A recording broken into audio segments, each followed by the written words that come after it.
Bien, como hemos dicho, los transistores, su principal función es amplificar potencia. Veamos cómo lo hacen los efectos de campo, que son el principio de funcionamiento de los MOSFET. Para entender, repasemos qué es un material semiconductor tipo N. Decimos que tomamos un material tipo N que hacemos, como ya sabemos, depende del dopaje, qué cantidad de electrones libres van a aparecer. Es decir, como en cualquier material, su resistencia depende de la cantidad de electrones que tienen disponibles para contribuir a la corriente eléctrica. Dependiendo del dopaje, entonces vamos a tener una resistencia que va a depender de la resistividad del material, si es silicio, si es germanio, cuánto es la cantidad de dopaje que tiene, va a ser proporcional a la longitud, siendo esta la longitud, e inversamente proporcional al área. Si esto lo tomamos como en 3 dimensiones, pues esto será el ancho, ¿sí? Y el ancho por el largo le da el área. Entonces la resistencia depende de los factores. ¿Qué quiere decir? Que si yo coloco aquí un contacto metálico y le aplico una tensión, aquí otro contacto metálico, este voltaje con esta resistencia me produce una corriente de sobre R. Si ahora lo que vamos a hacer es, de alguna manera, disminuir el área, ¿cómo lo disminuimos? Disminuyendo el ancho del dispositivo o del material, a un ancho más pequeño. Al hacer más pequeño, pues obviamente el área disminuye y la resistencia aumenta, la corriente está disminuyendo. O sea, si modifico el área, o sea el ancho, la resistencia aumenta de valor y la corriente baja. Y si sigo haciendo lo mismo, más todavía, aumento más la resistencia y disminuyo el área, la corriente sigue disminuyendo. ¿Qué quiere decir? Que si yo por algún método pudiera variar, controlar esta área que estoy aquí pintando en el tablero, tendría una corriente que dependería del material o del elemento que hemos colocado aquí, y controlaríamos entonces la corriente a través de este dispositivo. Ese es el principio de funcionamiento que queremos analizar y veámoslo cómo lo hacemos por medio de un campo eléctrico. Entonces, para entenderlo, nos vamos nuevamente a cómo es una juntura PN. Cojo un material tipo P y luego un material tipo N. En la juntura aparece un área donde hay recombinación par-electrón-hueco, y esta área tiene la característica que no tiene portadores de carga, ni electrones a este lado ni huecos a este lado. Desaparecen los portadores de carga y aparece la zona de transmisión. Si yo polarizo en inverso, acuérdense, polarización inverso es colocarle un negativo al área P y un positivo al N, o sea, estoy haciendo esto. Al poner esta tensión, ¿qué va a hacer? Los electrones que están aquí en cantidad se van a alejar y van a aumentar este ancho. Lo mismo los huecos, que hay una cantidad de huecos, y al tener este potencial negativo se van hacia acá y aumenta este ancho. O sea, esta área libre de portadores de carga aumentó, y si sigo aumentando voy a aumentar más este ancho. O sea, este voltaje me varía esta área donde ya no hay portadores de carga. ¿Qué hacemos en el material que estamos en el circuito eléctrico? Entonces hagamos lo siguiente, hagamos lo que está pintado aquí, creamos dos zonas. Entonces decimos,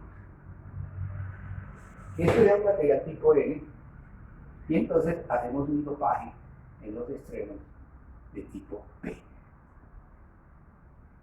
Esto es un corte transversal, o sea, si yo digo que esta es mi material semiconductor, lo que hago es alrededor de ella hacer el dopaje P. Ya lo que estoy viendo aquí es un corte transversal. Aquí le voy a colocar un contacto eléctrico y voy a llamar este contacto la gate. Aquí hago un contacto eléctrico y esto lo coloco como la drain. Y aquí el contacto eléctrico y lo llamo la source. Y los nombres es que la source es que está emitiendo, porque está mandando de fuente electrones. Por eso le coloco aquí un potencial positivo para que los electrones se vayan de la fuente hacia el drenaje. Por lo tanto, la corriente convencional viene en sentido contrario. ¿Qué vamos a hacer entonces? Yo lo que voy a hacer es poner la gate y sub y voy a hacer este efecto, colocando entonces el negativo en la zona P y el positivo en la zona N, o sea, invirtiendo. Inicialmente se había hecho aquí ya una zona por el solo contacto del P con el N, pero yo al agregar este voltaje, lo que estoy agregando es que esto se amplíe. O sea, en definitiva, lo que estoy haciendo lo mismo que antes es esta ancho que había aquí. O sea, el área disminuyó, o sea, por lo tanto la corriente empezó a disminuir. O sea, con este voltaje voy a controlar la ancho de lo que voy a llamar el canal, y con ese ancho pues estoy limitando la corriente porque estoy aumentando la resistencia. Llegará un momento que puedo hacer esto, que no haya zona, ¿verdad? Se cierre el canal y obviamente no hay corriente. Eso es entonces lo que va a hacer este campo eléctrico, y lo llamo campo eléctrico porque estamos mirando que estoy haciéndolo a través de una polarización en inverso, una juntura polarizada en inverso, y la resistencia que presenta esa juntura es muy alta. Estamos diciendo que casi cero, o sea que lo que nos interesa aquí es el campo eléctrico. Entonces hagamos lo siguiente para poder entender lo que sigue para el análisis de control de potencia. ¿Qué voy a decir ahora? Voy a colocar aquí inicialmente una fuente continua de tal manera que yo tenga el canal semiabierto, es decir, ya lo he cerrado, pero lo dejo abierto un poco, lo dejo abierto. ¿Para qué? Yo voy a entrar una señal, que es la que voy a amplificar en potencia. Entonces, voy a colocar, por ejemplo, una onda similar. Y le voy a aplicar la resistencia interna, que ya dijimos que era lo que completa el... Como esto, resistencia es muy alta, pues podemos decir que esta resistencia inicialmente voy a considerar que no tiene efecto porque la corriente sigue siendo igual a cero. Es que estoy haciendo, este potencial está en el ciclo positivo, haciendo que esta juntura se abra. ¿Por qué? Porque lo estoy haciendo menos negativo, entonces se está abriendo. Y en el ciclo negativo, lo que estoy haciendo es sumando las dos tensiones más negativas, lo estoy cerrando. O sea, lo que pretendo es que esto me abra y me cierre el canal de la misma forma de la señal que le estoy metiendo. ¿Qué quiere decir? Que aquí inicialmente tendré una corriente continua debido a la continua, que es la que me permite disparar una corriente, y montada sobre esa voy a variar I sub t. O sea, si lo hago en un gráfico en el tiempo, tengo una I sub t continua y sobre ella estoy haciendo la variación. Necesito a alguien que me reciba esta variación, entonces aquí coloco lo que voy a llamar la carga, RD. Entonces, desde el punto de vista potencia, ¿qué voy a decir? Esta señal que quiero amplificar en potencia, la potencia que está entregando es V por I. Como la corriente es casi cero, quiere decir que esto no me está entregando potencia.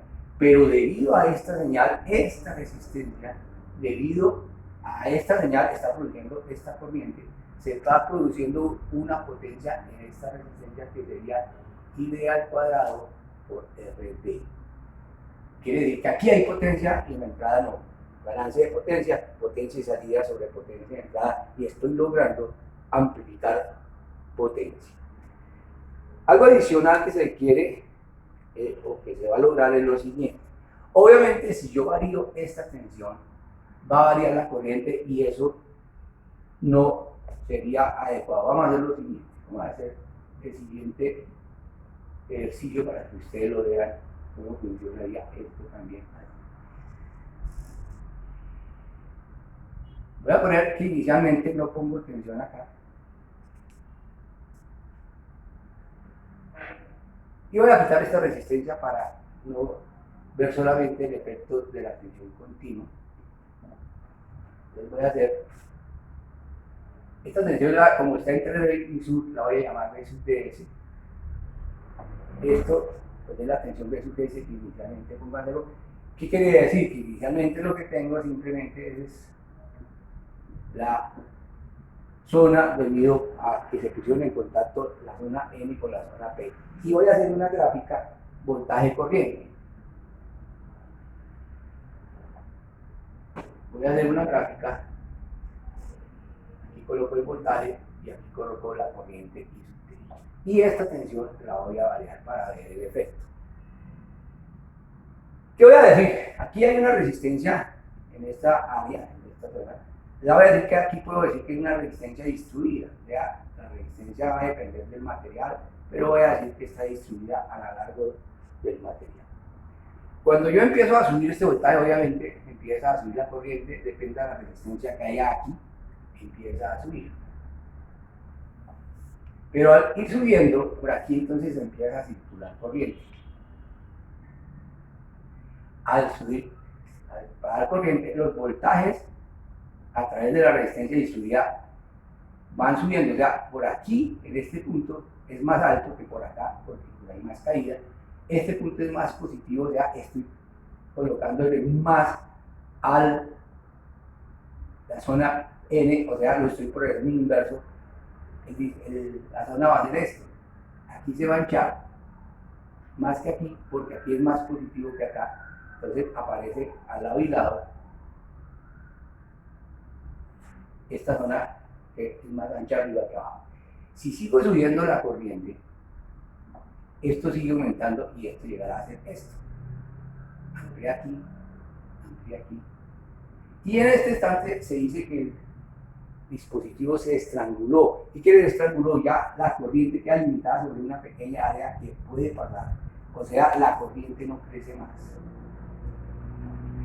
Quiere decir que la máxima corriente va a depender del ancho que tuviéramos acá. Una vez aquí está comportándose como una resistencia variable, pero al llegar a este estrecharse, la corriente se mantiene constante y va a depender entonces de que inicialmente la tensión de sub era 0. Si ahora lo que hago y nuevamente volvemos a hacer el análisis, inicialmente colocando una tensión B sub gs, es decir, que ya hay un estrechamiento del canal. Si nuevamente hago la gráfica,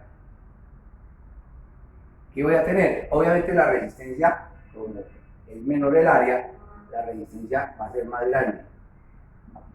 Pero rápidamente, más va a medida que pasa, nuevamente hago esta gráfica, empieza a subir aquí, esta corriente que empieza a perder, esto se va haciendo aquí.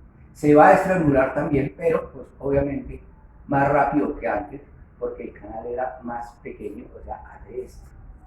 ¿Qué quiere decir? Esto será para un B sub GS K, este para un B sub GS igual a 0. Y si sigo haciendo esto, me sale una serie de curvas que son estas, donde la corriente va a depender enteramente de la tensión gate source, que es lo que pretendemos hacer en el dispositivo.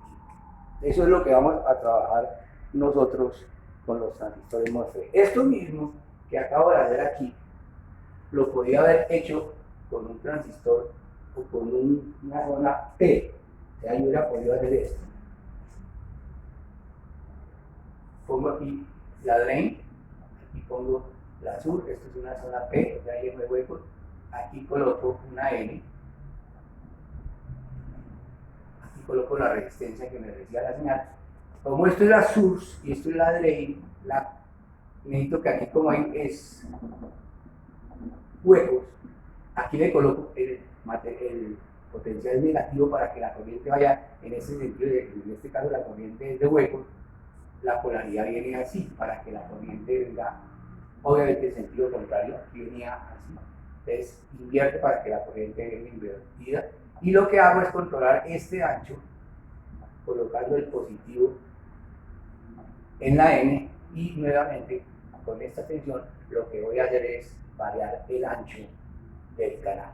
Esa es la forma que trabajar los transistores FET.